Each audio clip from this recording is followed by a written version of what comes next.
Vaidade das vaidades, diz o pregador. Tudo é vaidade. Eclesiastes 1, versículo 2. O pregador aqui mencionado não é menos pessoas do que Salomão, e todo este livro não é outro senão o seu sermão de retratação. O texto que ele pregou é o mesmo que eu escolhi, e contém um julgamento verdadeiro e severo que ele proferiu sobre todas as coisas sobre o sol. Certamente ele que tinha riquezas tão abundantes quanto as pedras na rua, e sabedoria tão grande quanto a areia do mar. Não poderia faltar vantagem, seja para fazer experimentos, seja para tirar conclusões deles. E no entanto, depois de ter empregado ambos na busca crítica da verdadeira felicidade e contentamento, e dissertado e saqueado o mundo inteiro para encontrá-lo, ele retorna desapontado com suas esperanças e cansado de sua busca, e começa a triste narrativa de suas longas andanças e erros, com vaidades das vaidades, tudo é vaidade. Todo versículo é carregado de ênfases, e é primeiro observável que ele não desliza para dentro dela, por qualquer conexão suave de sentido ou sentenças, mas de repente surge sobre nós com compreendente brusquidão, que mostra uma mente tão cheia de matéria que não poderia atender às circunstâncias de um prólogo para introduzi-la. Novamente, tudo é expresso em abstrato, bastava não censurar todas as coisas por serem vãs, mas elas são a própria vaidade. E este resumo tinha outros amontoados sobre ele, vaidade das vaidades. Agora, essa reflexão da mesma palavra sobre si mesma é sempre usada para significar a altura e a grandeza da coisa expressa, como Rei dos Reis e Senhor dos Senhores. Denota o Rei mais elevado e o Senhor mais absoluto. Assim, aqui a vaidade das vaidades nos insinua a mais excessiva vaidade superlativa imaginável. Novamente, isso não é pronunciado apenas uma vez, mas duplicado e repetido, em parte, mas para confirmar essa verdade em nossa crença, e assim o sonho do faraó foi duplicado, e em parte, mas para imprimi-lo em nossa consideração. Vaidade, tudo é vaidade. Mas embora isso seja expresso em termos mais gerais e abrangentes, ainda não deve ser tomado na latitude máxima como se não houvesse nada sólido e real existente. É o suficiente se entendermos as palavras em um sentido restrito ao assunto do qual ele trata aqui, pois o próprio sábio incenta o temor e o serviço de Deus, daquela vaidade sobre a qual ele havia concluído todas as outras coisas. Deus e a religião têm neles um bem sentido sólido e substancial, único como nosso fim último e felicidade, o outro como meio mais bem proporcionado para alcançá-lo. Quando, portanto, ele declara que tudo é vaidade, deve significar todas as coisas mundanas e terrenas, pois ele fala apenas destes. E se perguntarmos o que são essas coisas mundanas, que têm essa censura da vaidade tão veementemente lançada sobre elas, São João fez um inventário completo e verdadeiro de todos os bens que se encontram nesta grande casa do universo. 1 João capítulo 2, versículo 16. Tudo que há no mundo é a concupiscência da carne, a concupiscência dos olhos e a soberba da vida. As concupiscências da carne são os prazeres do mundo, que são todos adequados para gratificar a parte sensual e carnal do homem. As concupiscências dos olhos são riquezas, assim chamados, porque sua maior utilidade é apenas fazer um espetáculo brilhante e deslumbrante. Qual o sentido Salomão aprova?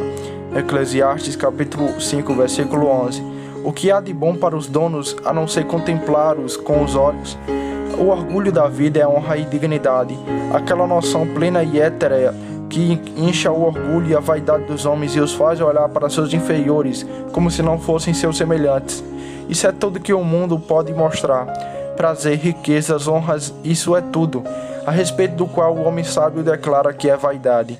Pois essas coisas, embora façam uma exibição justa e berrante, ainda assim são tudo menos exibição e aparência, como bolhas sopradas no ar, representarão uma grande vaidade e variedade de cores orientais e brilhantes, não como alguns supõem que realmente existam, mas apenas eles nos aparecem assim, por um falso reflexo de luz lançado sobre eles. Tão verdadeiramente este mundo, esta terra em grande que vivemos, nada mais é do que uma grande bolha soprada pelo sopro de Deus no meio do ar, onde agora trava.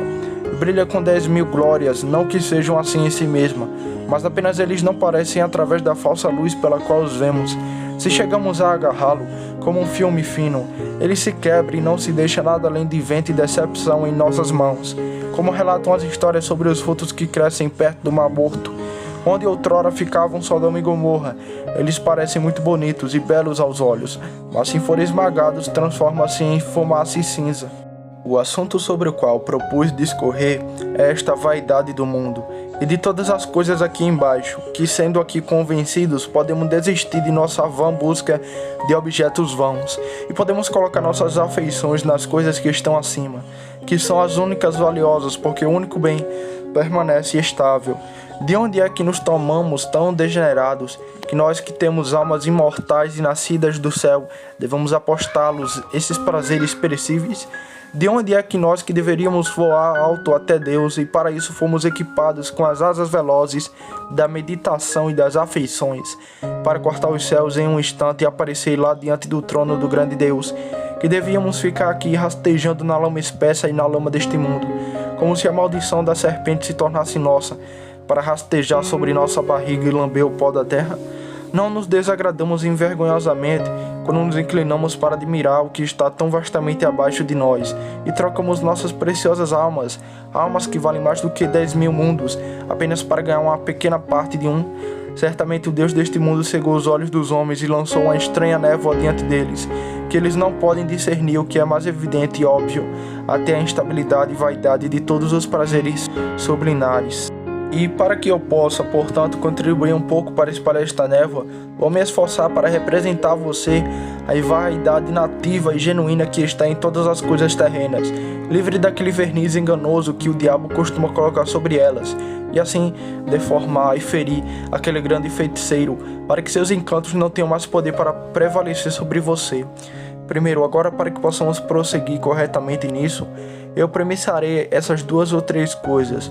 Nada no mundo é vão em relação ao seu ser natural. Tudo que Deus fez é, em sua espécie, bom. E assim o grande Criador se pronunciou sobre ele, quando fez um levantamento de todas as obras de suas mãos. Gênesis 1, versículo 31. Deus viu tudo o que havia feito e eis que era muito bom. Há uma ordem e beleza harmoniosas em todas as criação e em cada parte dela. E, portanto, Salomão não deve ser aqui tão interpretado como se ele menosprezasse as obras de Deus, declarando todas elas vaidade. Certamente ele não caluniaria seu Criador, nem o repreenda como se ele tivesse enchido o mundo apenas com brinquedos e ninharias vãos. Se considerarmos o maravilhoso artifício e sabedoria que brilham na estrutura da natureza, não podemos ter um pensamento tão indigno nem do próprio mundo, nem de Deus que o criou. Veja o sol próximo a Deus, o grande Pai das luzes. Veja a numerosa assembleia das estrelas, observe suas influências, seus cursos e medidas. É uma coisa vã, o impenitente estende os céus e vem ser um caminho para cada um deles trilhar. O ar, esse véu fino e sutil que Deus estendeu sobre a face da natureza, a terra que Deus colocou no meio do ar, e todo o universo no meio de um vasto e ilimitado nada, o grande mar, cujas ondas orgulhosas Deus prende com um cinto de areia e controla sua raiva por um corpo quase tão estável e rolante quanto ele mesmo. Os vários tipos de criaturas que Deus governa por uma economia maravilhosa, a grande família de bestas brutas que Deus cria e educa sem desordem, mas especialmente o homem, o Senhor e chefe do mundo, aquele que Deus amarrou entre o céu e a terra, aquela faixa sagrada do tempo com a eternidade. Se considerarmos a estrutura e a compostura de todas essas coisas em si mesma, ou sua utilidade e subserviência a nós, estaremos tão longe de marcá-las com vaidade, que a menos que nossas contemplações nos levem das coisas naturais ao grande Deus que as formou, podemos temer que sua beleza e excelência nos induzam, como fizeram os pagãos, a não procurar mais por uma divindade, mas adorá-los como deuses. Segundo, não há nada de vão em relação a Deus, o Criador. Ele tira o seu fim de tudo, pois todos os glorificam de acordo com suas várias categorias e ordens, e para homens racionais e atenciosos são as demonstrações mais evidentes de seu ser, sabedoria e poder infinito. Em que sentido o apóstolo nos diz em Romanos capítulo 1, versículo 20, as coisas invisíveis de Deus são claramente vistas, sendo compreendidas pelas coisas que são feitas, mesmo seu eterno poder e divindade.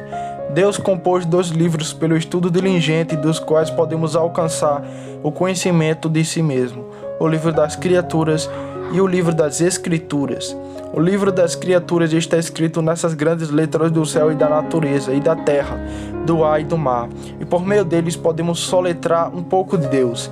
Ele os fez para nossa instrução, bem como para nosso serviço.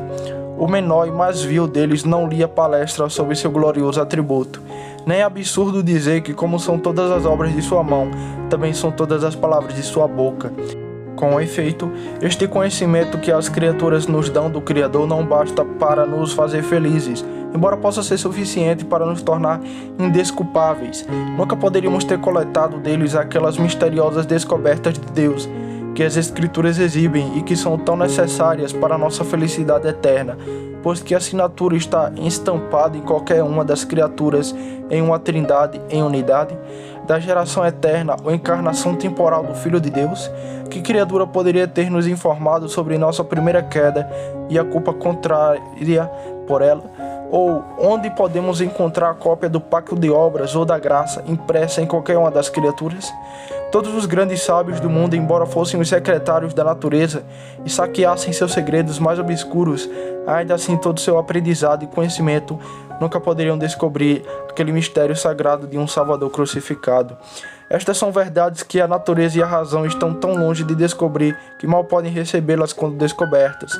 E portanto Deus a manifestou a nós pela luz e a revelação das Sagradas Escrituras. Mas ainda assim, tanto de Deus quanto pertence a esses dois grandes títulos de Criador e Governador do mundo, nossa razão para coletar de coisas criadas e visíveis, correndo suas consequências até que todos sejam resolvidos da primeira causa e origem de tudo.